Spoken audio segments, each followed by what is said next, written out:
What advantage, then, is there in being a Jew? Or what value is there in circumcision? Much in every way. First of all, the Jews have been entrusted with the very words of God. What if some were unfaithful? Will their unfaithfulness nullify God's faithfulness? Not at all. Let God be true and every human being a liar. As it is written, so that you may be proved right when you speak and prevail when you judge. But if our unrighteousness brings out God's righteousness more clearly, what shall we say? That God is unjust in bringing his wrath on us? I'm using a human argument. Certainly not. If that were so, how could God judge the world? Someone might argue, if my falsehood enhances God's truthfulness and so increases his glory, why am I still condemned as a sinner?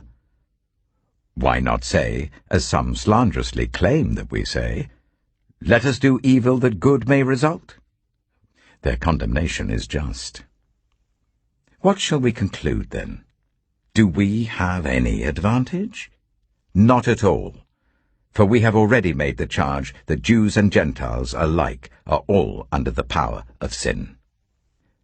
As it is written, there is no one righteous, not even one. There is no one who understands. There is no one who seeks God. All have turned away. They have together become worthless. There is no one who does good, not even one. Their throats are open graves. Their tongues practice deceit. The poison of vipers is on their lips. Their mouths are full of cursing and bitterness. Their feet are swift to shed blood. Ruin and misery mark their ways, and the way of peace they do not know. There is no fear of God before their eyes. Now, we know that whatever the law says, it says to those who are under the law, so that every mouth may be silenced and the whole world held accountable to God.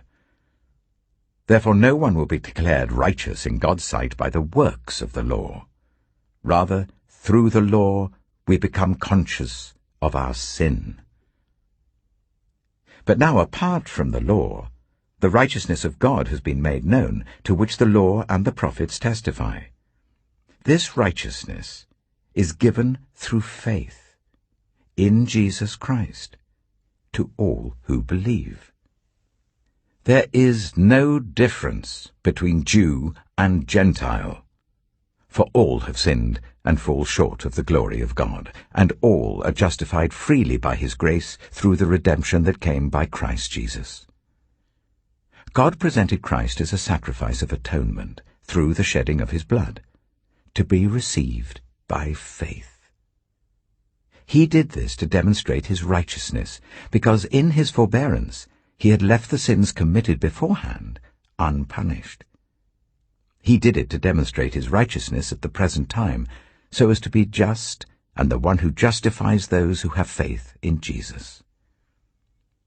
Where then is boasting? It is excluded. Because of what law? The law that requires works? No.